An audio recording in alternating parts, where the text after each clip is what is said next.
Hey, everybody. Sorry for the late start. We had a little technical problem here. Don't know what happened, but computers, you got to love them when they work. That's exactly the way I think of it. You got to love them when they work.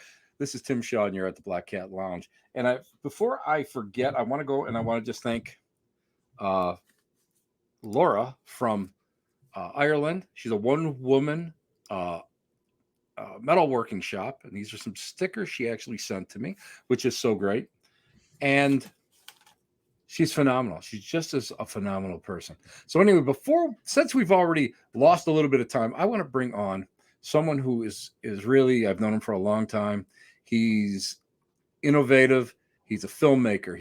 I don't even know everything about, I can't even say everything about him. He's an author. He's a filmmaker. He's a TV personality. You've seen him on what else? You've seen him. He used to be part of the Scared team that used to go and make these phenomenal DVDs back in the day. He's a commentator for Paranormal Caught on Camera. He's an alumnus of Haunted Collector. He's been on Unexplained with the great William Shatner.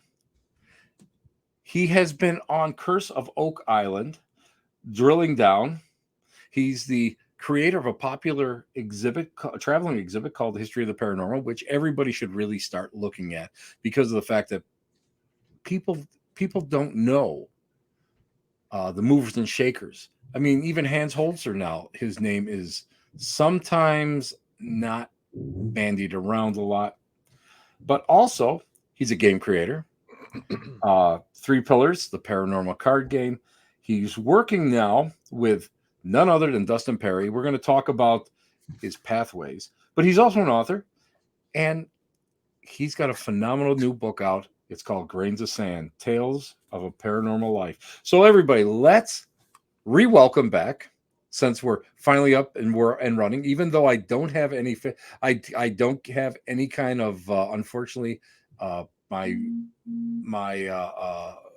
questions and commentaries are blank, but that's all right. So long as we're on the air, let's welcome the great Brian J. Cano. Brian, baby, welcome back now that we're actually on the air. Listen, the second time with the charm. That's all it is. That's exactly what it is. It is. I always go back for seconds, so this is just perfect. Fantastic. Brian, okay. Listen, I want to ask you, let's go back to the years when I first met you. And you were an inspiration to me when it came to creating content, creating DVDs. I mean, getting out there and actually doing the video work, actually experiencing it. What was that drove you to it outside of hunger? I just, I'm a creative person. So whether the outlet is film, games, and now finally the book, I always need to be creating something. And unfortunately, I'm one of those people who I'll go see a movie, I'll watch a TV show. I almost can't leave it alone. I can't just passively watch. I want to somehow be involved. And when it came to doing the TV show, the very, very first one, Scared, we started that as a cable access show. And that wasn't even our first foray into the medium. My buddy Chris. Oh, really? I didn't know that. I thought that was you and Chris, that was your very first efforts in it. Well, it was the first paranormal thing we did. Before that, we would just write skits and comedies and movies for ourselves. We did a lot of spoofs, and when we'd get together, there was a big fly. There was a big fly. Don't worry about it. Yes, it's alive. We would just get together and make funny things to amuse ourselves. And the first round of things we did was so meta and had so many inside jokes, and we thought it was hysterical. One of our projects just happened to become a paranormal thing, and Scared on Staten Island was the first thing we did in the space, and it was intended to just be 6 episodes. Right. Them actual investigations, and I can't even call them investigations. It was more urban exploration. So at the time, this was 2002. As you rewind that in your mind, there was no ghost hunters. Wasn't even a thing. Nobody. It's on TV. The paranormal was just October. It was right. That came out around Halloween time. Right. They would show all the It's so specials. true. They would show some reruns of In Search of, which I loved. And by the Hmm. time The Great Pumpkin Charlie Brown aired, okay, you were off to Christmas or Thanksgiving. So for us, the first 5 episodes were meant to be actual explorations, but the sixth one was at a place called the Davis Center, and in it, one by one, all of the team members got lost or got killed, and I was the second to last one to die. Chris was the final one to die, and at the end, you see him. He's backed up against this wall, this brick wall with a rubber monster hand coming out at him. So it was a trick or treat. Watching 5 episodes of actual explorations, people really got into it and said, "These guys are crazy. I would never do what you do."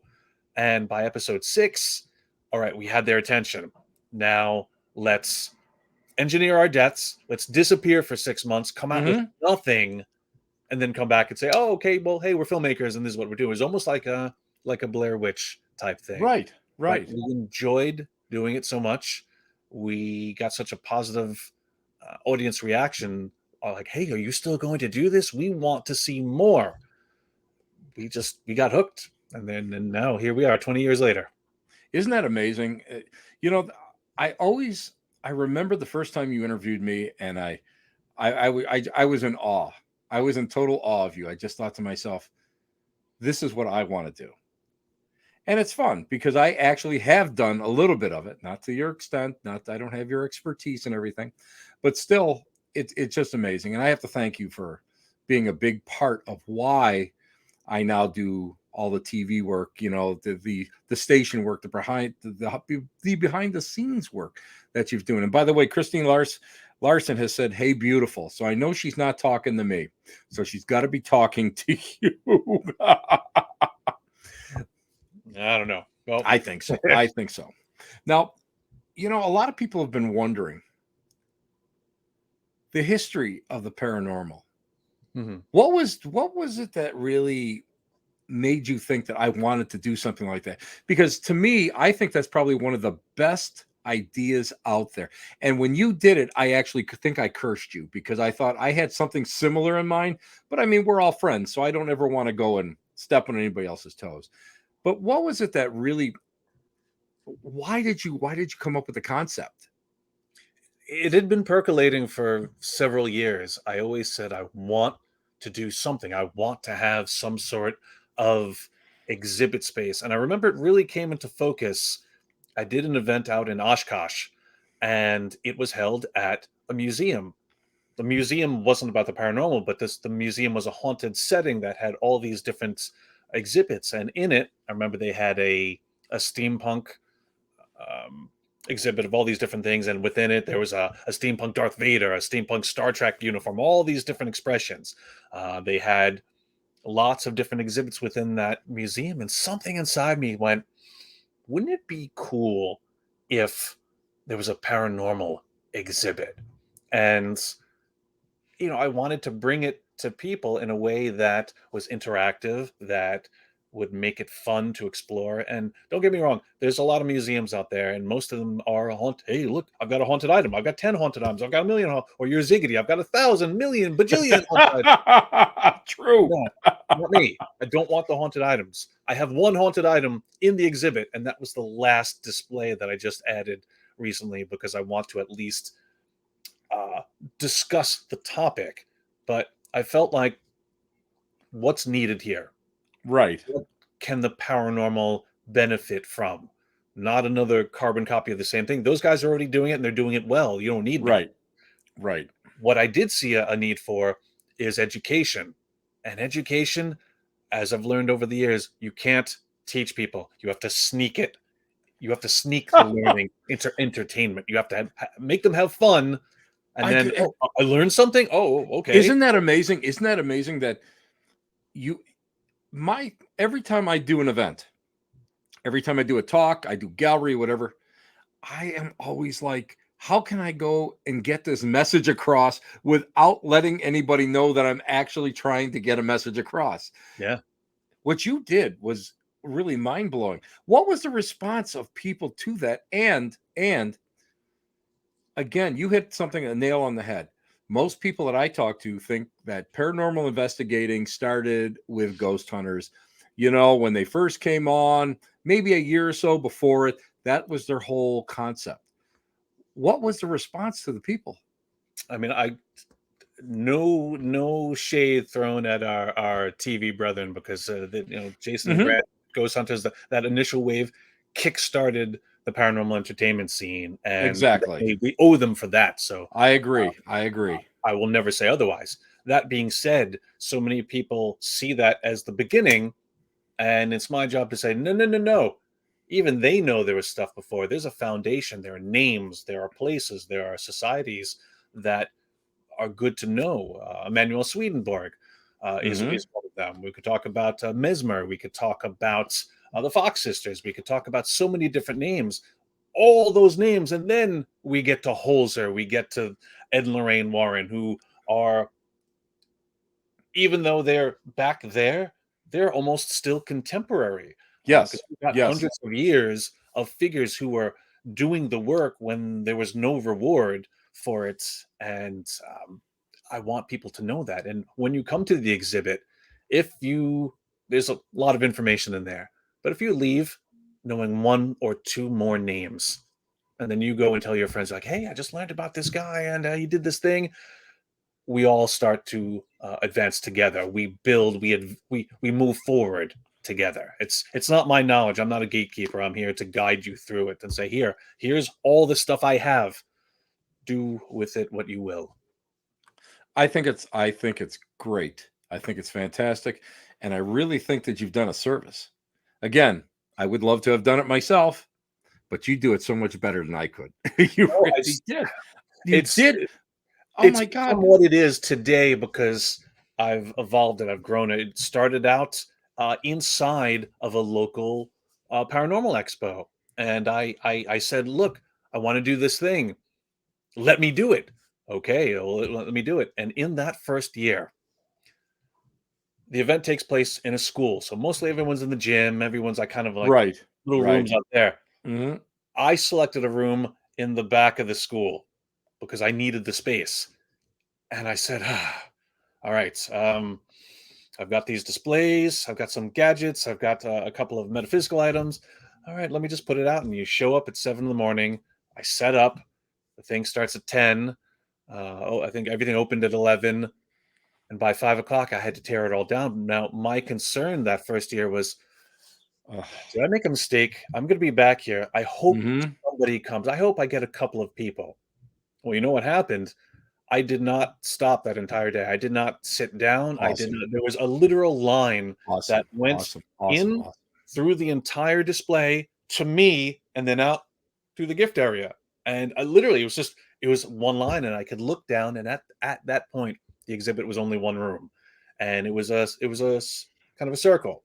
So you came in, an oval rather, and you came in, and you went, you would follow the track. I was at the end of the track to receive you, to play a little game, and then to send you back out, take pictures. Didn't stop, didn't sit down. I was pleasantly surprised. I got to come right out and tell you, anytime, and as again, I'm a spiritualist, and I still have my card, even though I can dance a little crazy around, fires with dead chickens and stuff. But the idea is that we need to keep growing, and we gotta, in order to find out where we're gonna go, we kind of have to understand what happened before, and we have to be able to go and pay homage to these people who really are almost forgotten. I even know in my own religion that only the upper, I won't say upper crust, but the people that are ministers and those who Right. have studied and get certified, only they take that type of education, where we go and we figure out, Swedenborg and Mesmer and Andrew Jackson Davis and these people. You don't get that in Yeah. anything else. You gave them a wonderful education, a eye-opening education. And I always say, if you can get one person out of 100 to actually pick up a book and say, "Whoa," or get on the internet. That's, I'm showing my age. I'm sorry, Brian, but I mean, get on the internet and research somebody. Even Hans Holzer. Yeah. You've done your job. You've done your job. Well, that's the Now, thing. I mean, the motto of the exhibit is to move forward. Sometimes you have to mhm, look back. And right, yes, we look back and it's like a dragnet. We don't lose that knowledge. We take it with us. So right. as we're moving forward, yes, we want to decide where we're going to go. We want to figure out what's next and how we're going to get Mhm, there. We can't lose all that. Otherwise, right. we're losing something. Exactly, exactly. Okay, on that thread, Hmm. mentorship.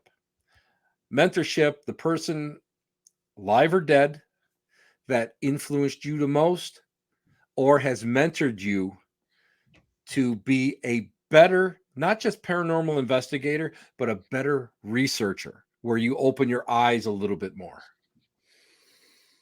That's a tough question because I feel like I've benefited from a lot of different people. And even Mhm, if I wasn't officially being mentored, I have been a sponge throughout these past 2 decades in that I pick up things from here and there and I assemble them, I wrestle with them.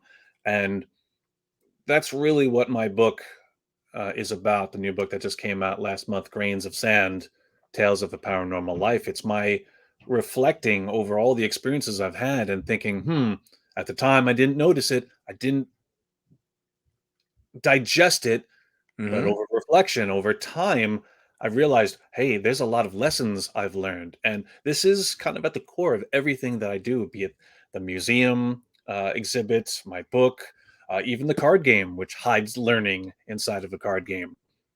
If I can help people skip over the things that aren't Agreed, important or even the agreed. mistakes that I've made, because I've made plenty of them, then we could all advance together. And for me, it took me X amount of years to get to this point. If you could do it in less time, come on, let's go. We've got things to do, and I don't want to waste another minute. But you've got to get here.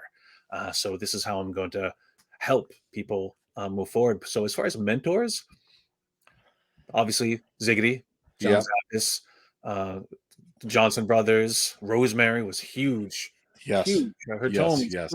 fill up my library. Mhm. People that I haven't met, people that I've met, and even if they weren't at the top of their game or have dozens of books published, so many people I've met have influenced me that take a Agreed. look here, take a little from there, take a little from here, and the amalgam of all that has made me more thoughtful and a better investigator. And then even my own observations that I've tested over time. I'm going to be starting at the end of this month, and it's going to occur 4 times this year. I'm going to be back at Post Town Elementary doing an actual academy, the Post Town Paranormal Academy. Awesome.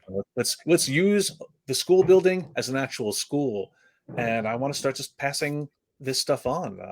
I was back there in September with psychic medium Beth Deering, Mhm. and there was a point where it was very interactive, but we put it forth like a school, but it was like an elementary school. So there was gym, there was art, there was this, and every time the bell rang, we went to the different class, and I taught them something different and how it relates to the paranormal. But there was a point in time where I was discussing the spiritualist movement, and I was talking about frauds and Houdini, and how even though he exposed frauds and he Exactly. was a believer, I'm standing there in my costume, which was like an old 70s principal's outfit, and all the people are sitting in their desks in the rows.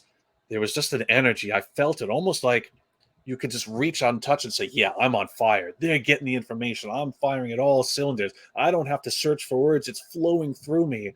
And I felt this is what I need to be doing. This feels right.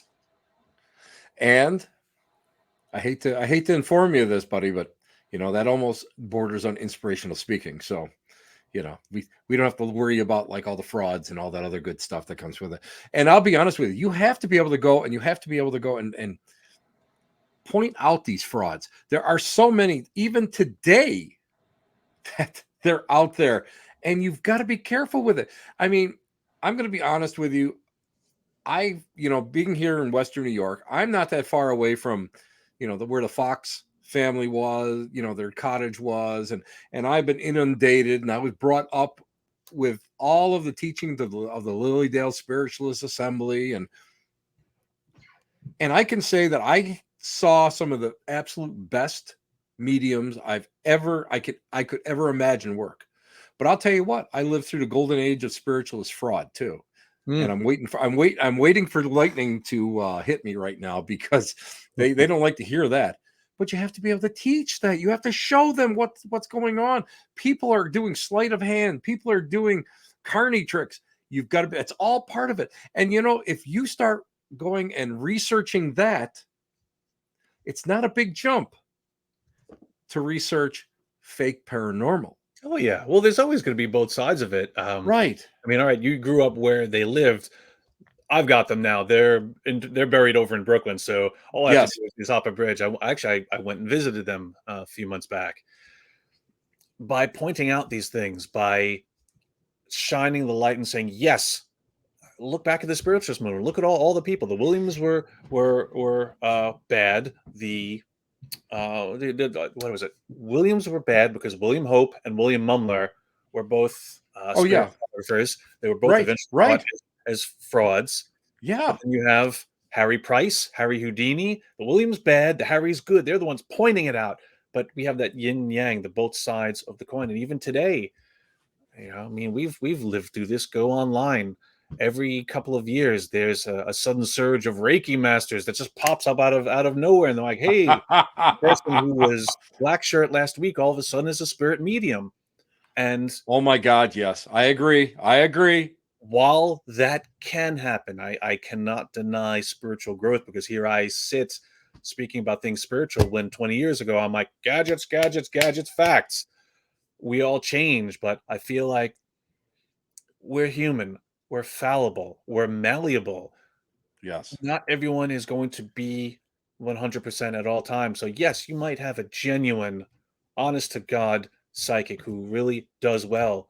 They're not going to be able to perform perfectly every time, but maybe you'll see Exactly. them that one time and they're not doing well. They're like, "Oh, this person doesn't have the gift," or maybe they feel that pressure and start embellishing, start exaggerating, start faking, and it's like, okay, that doesn't Hmm. deny the presence of the real topic. And we deal with this on Paranormal Caught on Camera all the time. Yes, you do. And a video will come forth, and if I don't believe in it, I won't talk about it, but I will speak to the topic in general.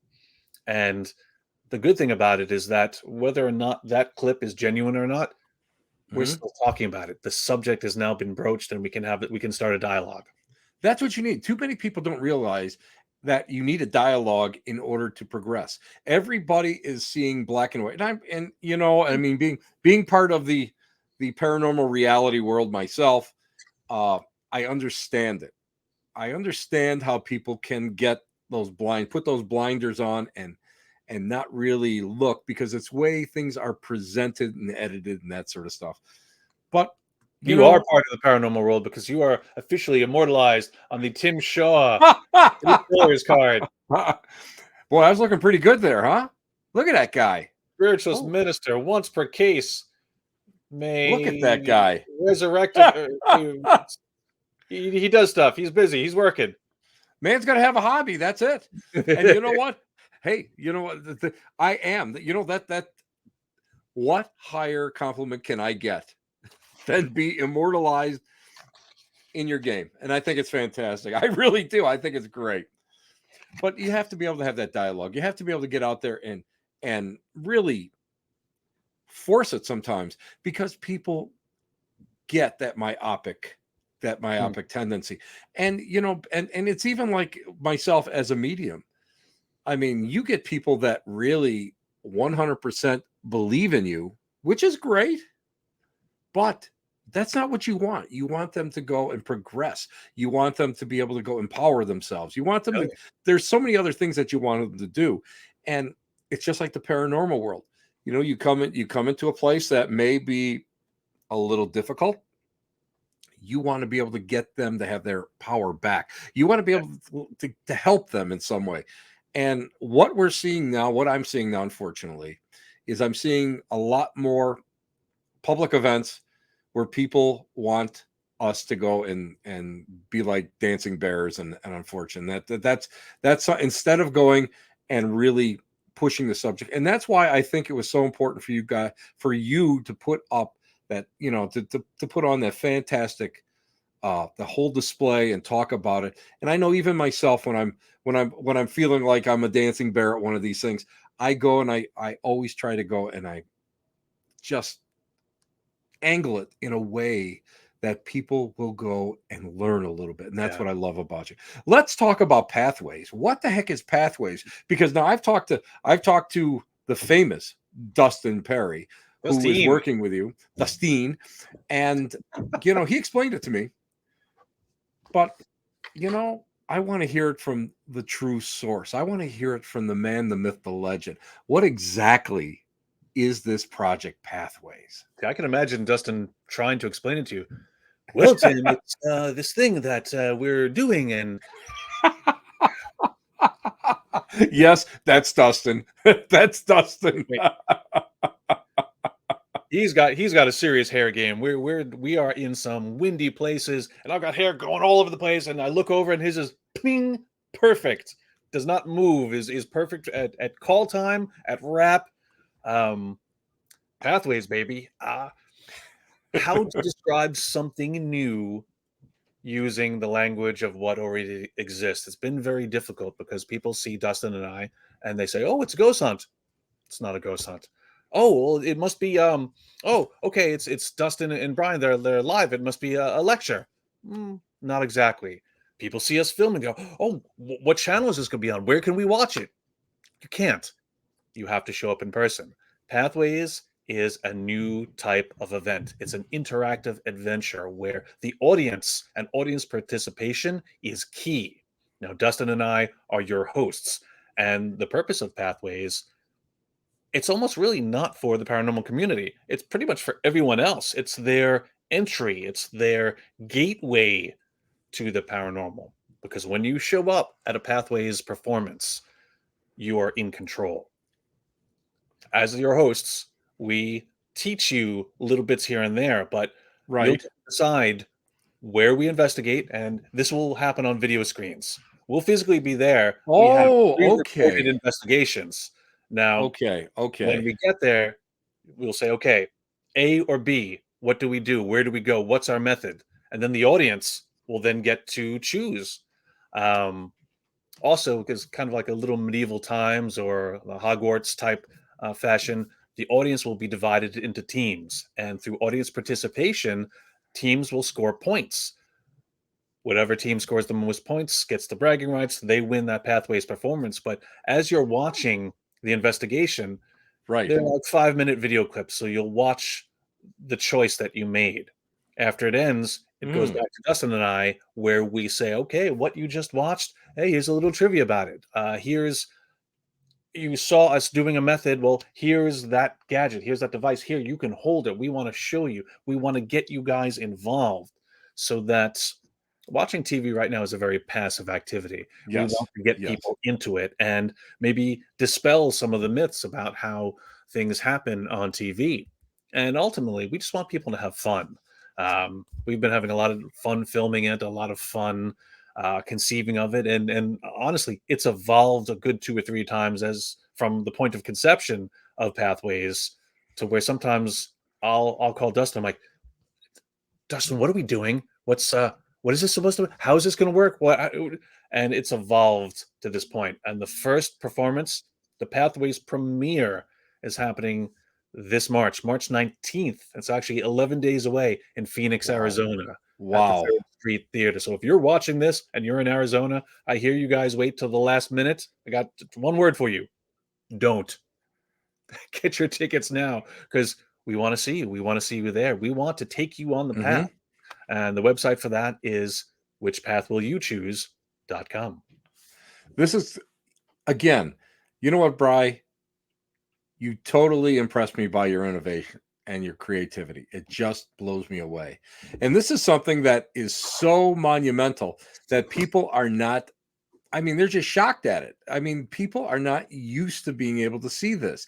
People are not used to being able to get out there and, be a part of it. Again, too many people, it's just too passive. Unfortunately, there's too many things, too many times that at these events, you have two different types of people. You have us, you have, those who are got hands on, and then you have passive people.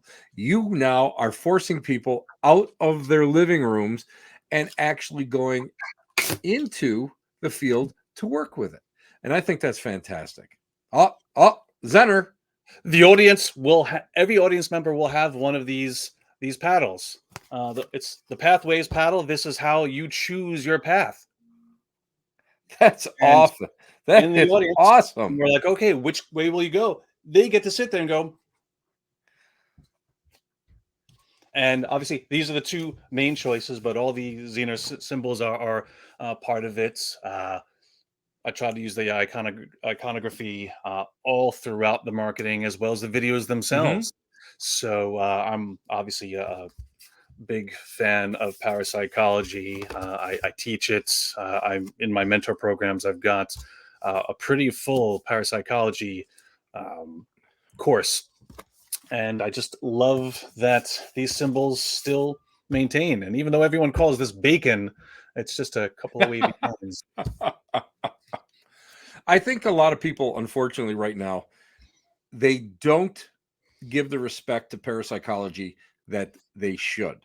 A lot of people, that was big. I remember when you were a tyke, Brian, when you were still a tyke, and I was not so much a tyke, back in the 70s, parapsychology was uh, far more of a research subject than anything with the paranormal or even when it came back to metaphysics. I remember everything they used to. Matter of fact, I just picked up a set of Zener tiles, which is amazing because I've never seen them before. Yeah. So these are things that, again, I'm so glad that you're able to go and resurrect them and be able to. I shouldn't say resurrect them because they never really went away. It's just the fact that nobody is working with them as much. And even when I was in college, I let's see. Wait a minute. I'm seeing lunch is what I'm seeing on there. I'm seeing lunch. You have to circle. Yep. Lunch. It's just like your stomach, and the lunch goes into it. Sure, why See, not? see what I mean? we can go and we can figure that one out. But I have a couple questions that people had sent to me before the show, and I want to ask you those. Are you ready for these? I'm ready. Okay, Bring it on.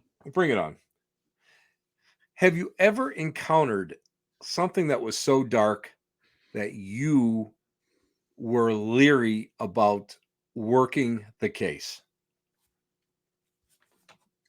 That's a hard question because I know if somebody asked me that question, I'd be like, yeah, It's a I good think we all question. have. It's a full question. There's lots of different ways that it can be approached. The language of the question alone indicates that I had information, reliable information that informed me that something dark was here. Because, I mean, let's face it, we get plenty of emails every week saying, "Oh, Mhm. I've got a demon in my house. What do I do?" And sometimes I get snarky and I said, "Oh, you've got a demon in your house. You know this. You've diagnosed this. You're writing me now. You're telling me there's a demon in your house.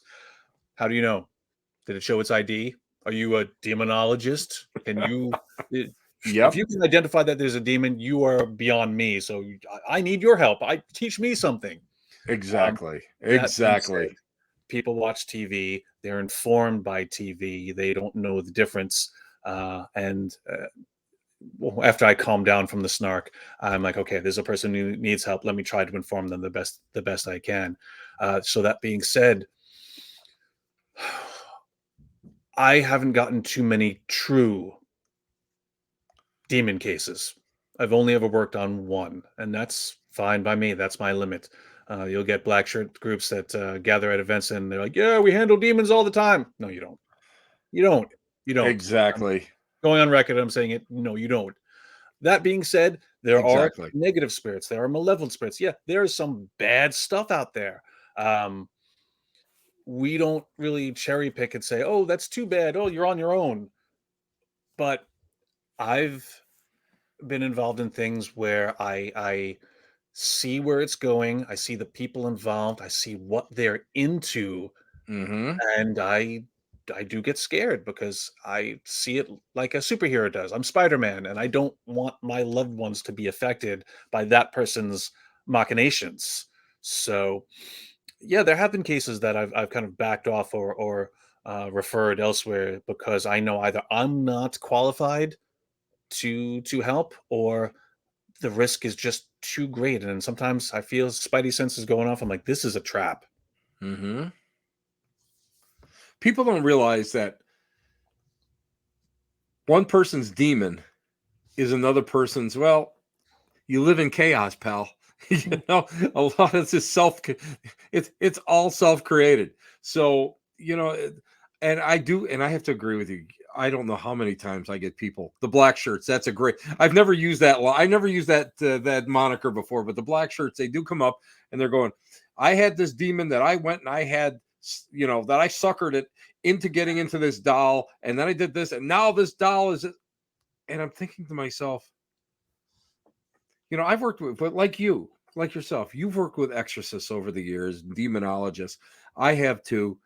And you sit there and just go, and you're being polite. I love when you're polite because you're like this. Hmm. Well, and you ask the same questions I do. How do you know? Yeah. How do you know?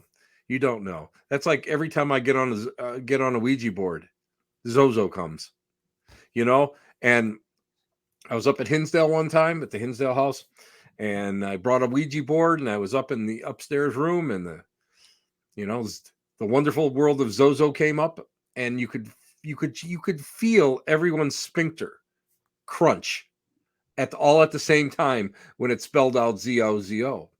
How do you know?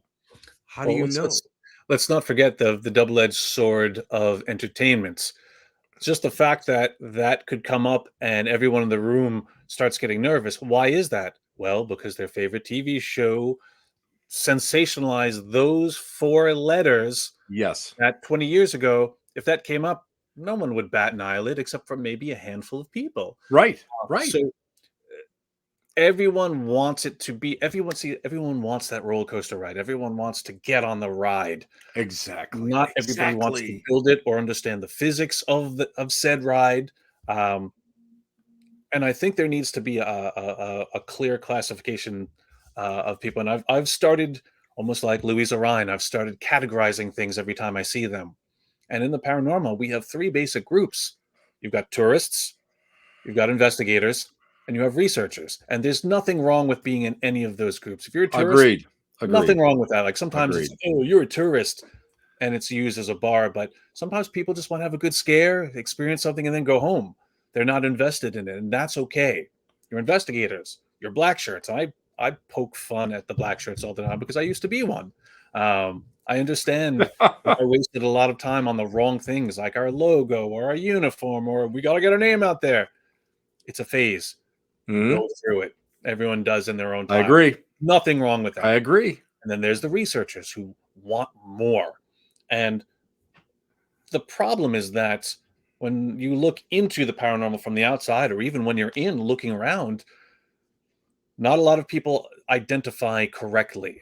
So if I am on a hunt and there's 10 people there and five of them are tourists, four of them are investigators, and you get one researcher, we look at them and just assume, oh, we're on the ghost hunt together. Everyone's on the same page.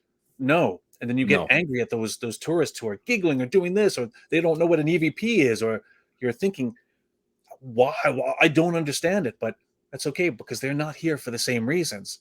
If I knew they were paranormal tourists, I would let them off the hook because I would at least see where they're coming from. Or the person who's, and I get this more for myself. Mhm. Sometimes when I'm at events, I feel like I'm narrating too much and I'm giving them too much information because I want them to have as much as they can. I'm like, oh, wait a minute, I'm saying too much. Yeah, I know that feeling, Bry. I know the feeling. If you want it, ask me for it. Otherwise, I will talk the entire time. 4 hours will go by. We won't hunt at all because I'll just keep talking. Um, and the tourists will look at me, but it's on my sleeve. Researcher, I know a lot about this topic. I want to talk about it, but I'm forward about it, so they can look at me and go, "Oh, if we have a question, we can ask Brian." But it's good for everyone to be honest about what category you're in, and you can move Right. up and down in categories. Like you don't have to stay in one. You could. I might become a tourist next year and say, you know what, done. I'm just gonna enjoy this, and it's fine. We just need to be truthful with ourselves and others. I always make sure that I say, okay, who here has been on investigations before? Raise your hand. So this way I know what we're doing. I can kind of, tailor make it to whatever, the majority are, and everybody's happy. And it's tough. It's tough. And you're right. Pablum of the mouth is something that most most of us most of us have when it comes to something like that, because we just love this. We love this so much, and you want to share that knowledge. And guys like you and I, we're talkers. So, we just, here, I want to give you everything. Here's a bushel basket. Take it home and digest it, please. Good luck. That's why I'm glad I was finally able to get out of my own way and put those words into a book that's taken me a long time to realize. Didn't take me long to write. It took me a long time to realize, because I felt like, all throughout the years, we go to phenomenology, we go to all these other things, and everyone has their things, their stuff that they put Yes. forward. I would always get asked, when you writing a book? I said, when I have something to say.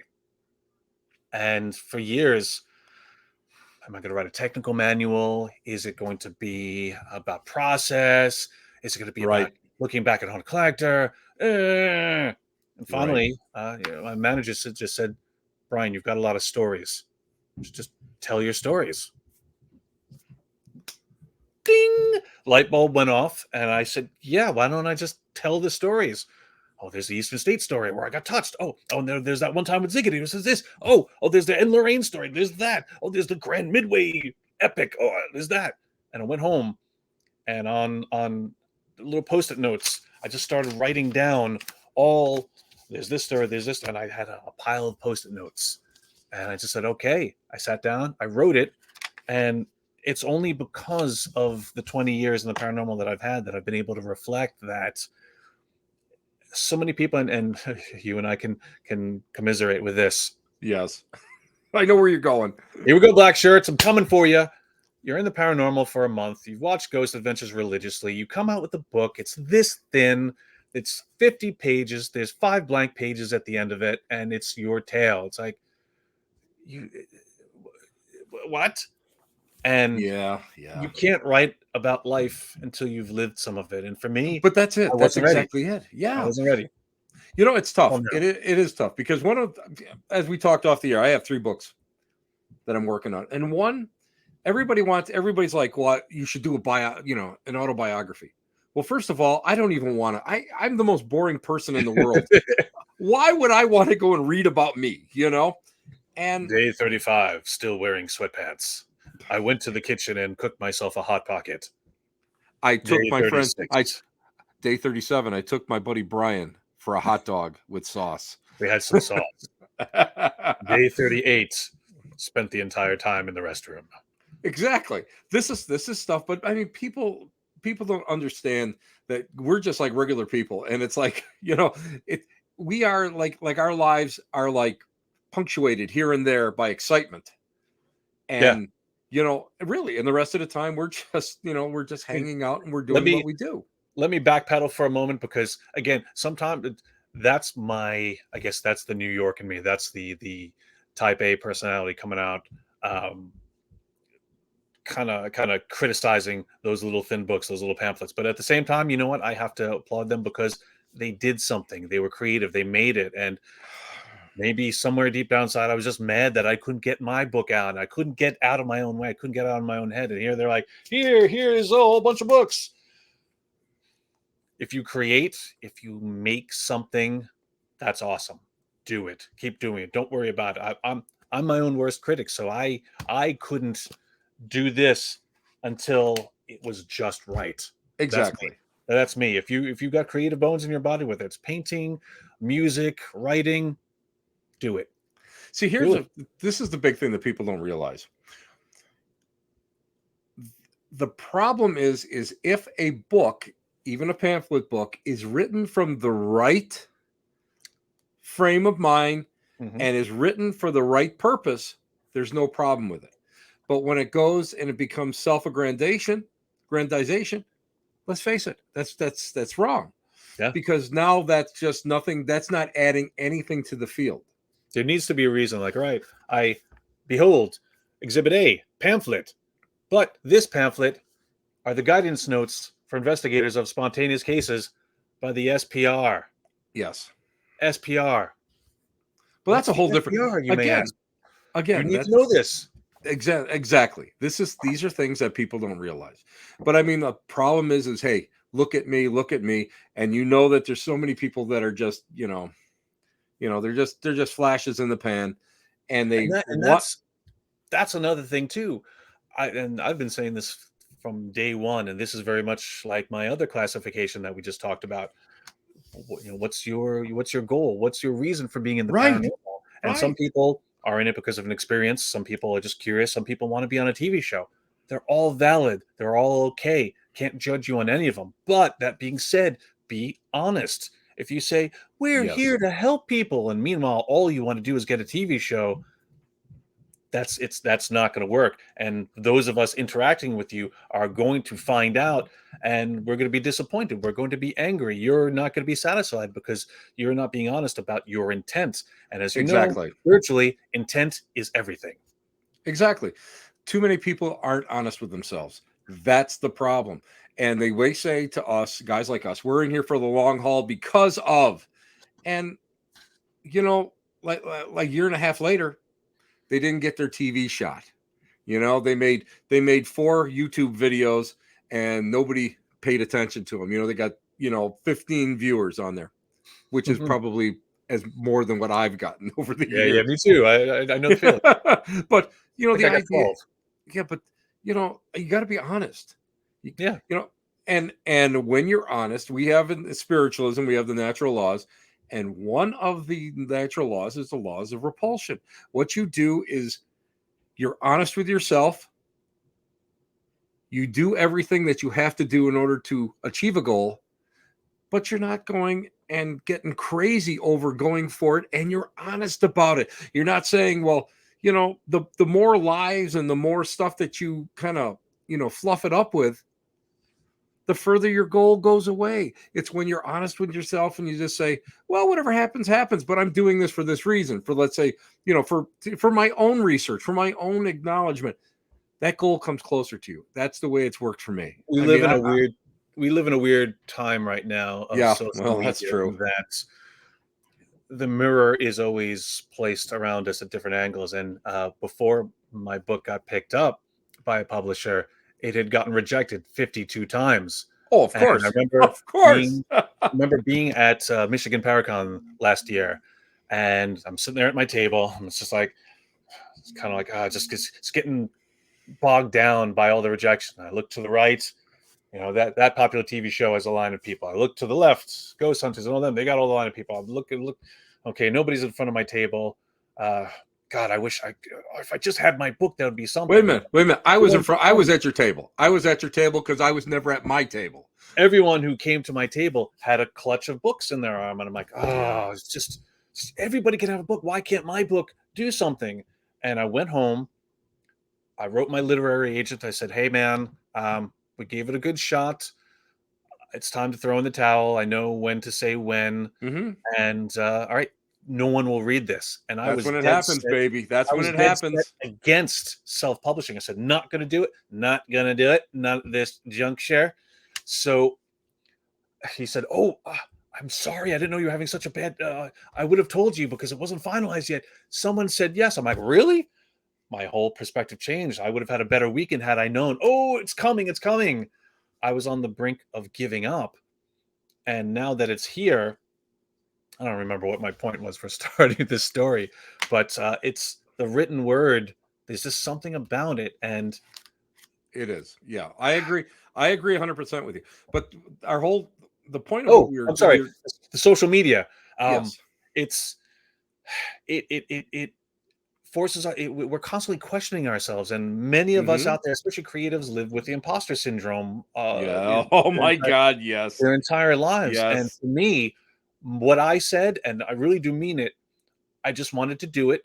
I did it to do it. It was a personal goal of mine, and I went to college for English, and I've never written a book, and I finally did. So that goal was achieved. And if some people get it, fine.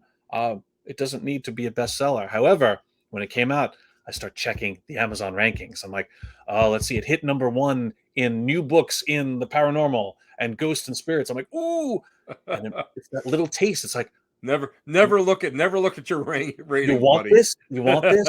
Then you look the next day and it's plummeted 100 spots, and you Yeah, feel bad. yep. And I'm a for my failure. own for my own mental health, I said, all right, I will allow myself to check for the first week that it's out, and then after that, just so that I don't make myself feel bad, I'm not going to check. You know, And I've stopped checking. every time that I got a book published, because I've never had one self-published, which I'm actually going to do one. I'm going to self-publish because just for the experience. But every time I had a book published, it was like when I received that very first copy in the mail. You know, that your copy where you're like, oh my God, and you're like, this is great. Oh my God, this is phenomenal. You know, and like Schiffer Books will send you a bottle of wine with it. You know, and you think you're the cock of the walk now. You know, you're like right up there with Hemingway and the whole thing. And I have to say, after I got it, I'd look through it, check it for mistakes or anything, close it, on to the next project. Because I never really went, and I never wanted to go and associate my self-worth with whatever I'm working with. Same thing with TV. You know, when I'm done with a project, almost every time I'm done with it, and I walk away. And that might be because of all the years of being a medium and being trained not to remember people's messages and not worrying about, and because everything is, for me, everything is transitional, everything is energetic. So I allow myself to enjoy my success for a limited amount of time, and then it's on to the other new project. And that's what you are. I mean, every time I turn around, you're in another project. We're at the hour mark. I'm not going to keep you too much longer because I know you're busy. Tell everybody where they can get the book. Tell more about Pathways and what is going on in the wild world of Brian J. Cano. Just the wild. Yeah, that's a small thing. I can do that in 2 seconds. No, take your time. We got listen.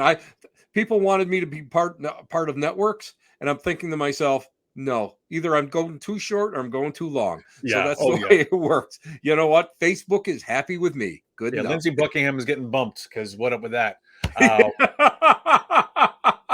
Now you're showing your age, dude. That's a deep cut. Props to anyone who gets that reference. I like that one. The perfect place to find out everything that I'm doing and keep up with me and my adventures is my website, neverstopsearching.com. On it is the links to my book, where you can get either directly from Sunbury Press or go to Amazon. It's what you've been doing for the past 2 years during COVID. Amazon. When people come on, they're like, where can I get your book? Where do you get everything else? I'll pack it for you. I'll send it to you. Pathways with me and Dustin Parry. The website is whichpathwillyouchoose.com. And there's lots of videos on there, from our production logs to explaining what Pathways is and the dates and tickets. Very important. Arizona. Come on, Arizona. Let's get those tickets going. We want to see you. And History of the Paranormal, mobile exhibits. It's still going.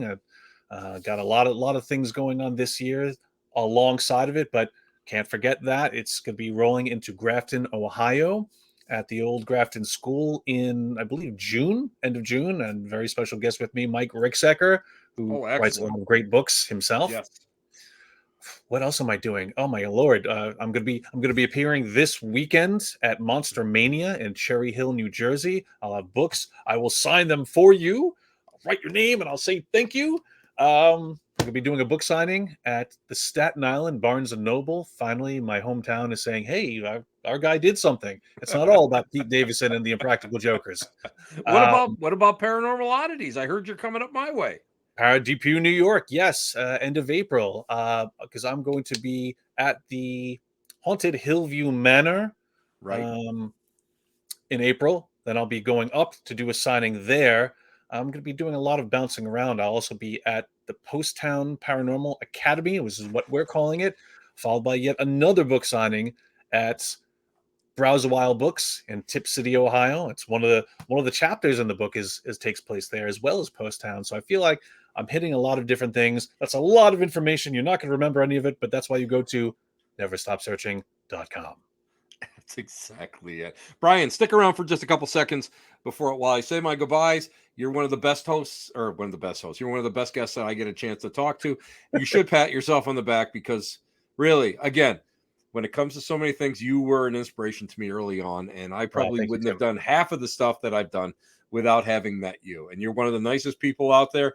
Man, And you've inspired me so much as well. It's definitely a reciprocal situation that I know you're someone that I can count on, I can call on, and don't sell yourself short. You're one of those paranormal pioneers that a lot of people should be looking up to and should know your name. wow, you know what? The check's in the mail on that one, buddy. Thank you so much. Just hold on a couple seconds there. Wow, I don't even know what to say. I'm perclumped. Listen, guys, you've been listening to the Black Cat Lounge. I'm Tim Shaw. Where the elite meet, next to the dumpster transfer station. Brian is one of the best guests that we can ever have. He's a great guy. And guys, see you next week. Thank you for putting up that we lost we lost a little power, and we lost our commentary. But next week we'll be back up and running perfectly. See you then. Ciao, babies. Bye-bye.